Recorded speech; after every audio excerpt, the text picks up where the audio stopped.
견딤은 쓰임을 나눈다. 나에게는 청년기에 회심하고 소명을 받아 신학을 공부한 후 시골 교회 목사로 부임한 동생이 있다.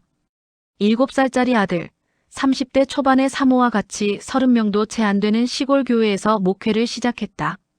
시간이 가면서 젊은 성도들은 일자리와 자녀 교육을 위해 거의 도시로 떠나고 교회엔 70대를 훌쩍 넘긴 노인만 남게 되었다. 주일학교 수련회, 청년부 모임, 제자 훈련을 하고 싶었던 젊은 목사의 꿈은 23년 동안 단 한 번도 이루어지지 않았고 부모처럼 섬기던 분들을 하나둘 하늘나라에 보내드리기만 했다. 그렇게 시간이 흘러 5년, 10년, 15년, 20년이 지나가면서 목회자로서의 자존감은 바닥으로 추락하고 천성이 밝고 활기찼던 동생의 모습엔 점차 그늘이 드리워지는 것 같았다.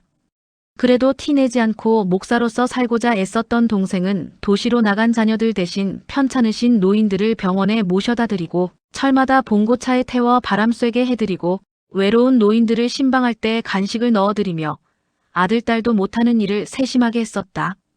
몇 년에 한 번꼴로 청빙의 기회가 오긴 했지만 이상하게도 마지막에 틀어지기가 수차례였다.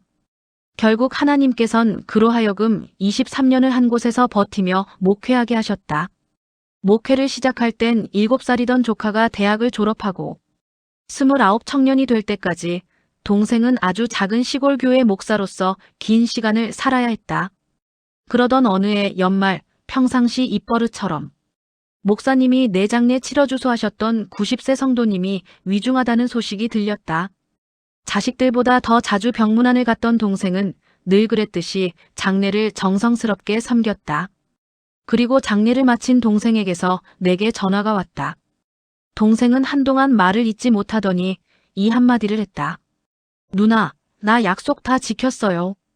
전화기 너머로 눈물 어린 동생의 목소리가 들렸다. 바로 그분이 이 교회에 남아있던 마지막 성도였던 것이다.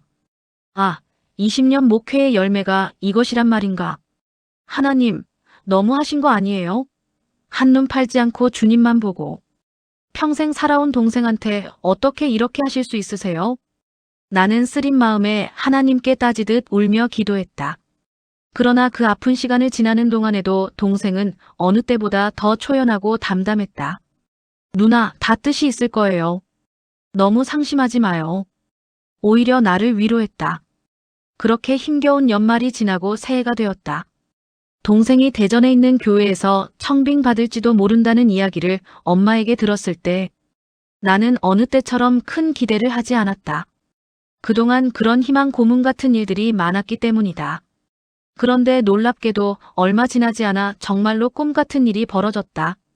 마음을 다 내려놓고 지원한 교회에서 순조롭게 청빙 결정이 났고 채 한 달도 지나지 않아 부임하게 된 것이다. 그 교회 전임 목사가 갑자기 고향으로 내려가는 바람에 급하게 목회자 청빙을 하게 된 것이었다고 했다. 대전이 고향인 우리 가족은 너무 기뻤다. 20년간 아들의 목회를 위해 눈물로 기도하시던 어머니는 이제 죽어도 여한이 없다고 하셨다. 우리 형제들도 하늘을 날아갈 듯 행복했다. 목사로서 마지막까지 교회와 성도를 지켰던 동생의 목회를 하나님께서 기쁘게 받으셨다는 확신이 들었고 끝까지 순종의 길을 걸은 동생이 자랑스러웠다. 동생이 부임하게 된 교회는 그동안 어려움이 많았다고 했다. 그래서 성도들이 하나둘 떠나고 얼마 남지 않은 성도들이 매일 새벽 기도를 하며 목회자를 기다리고 있었다고 했다. 동생이 부임하고서 예배가 회복되며 떠나갔던 성도들이 다시 돌아오고 있다는 기쁜 소식이 들려왔다. 간절히 목회자를 기다리며 기도하던 성도들과 마지막 한 성도까지 귀하게 여기며 돌봤던 목사가 만나 매주 기쁨으로 예배드리는 교회가 된 것이다. 그곳에서 이제 54이 넘은 중년의 목사가 마치 처음 목회하는 것처럼 설레는 마음으로 사역을 하고 있다. 나는 동생의 목회를 통해서 성공과 실패라는 단편적인 인간의 잣대로 잴 수 없는 하나님의 깊은 섭리를 생각하게 되었다.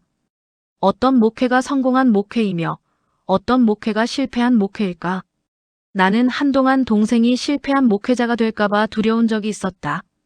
그래서 조바심도 났고 하나님을 원망한 적도 있었다. 그러나 이제 조금은 알 것 같다.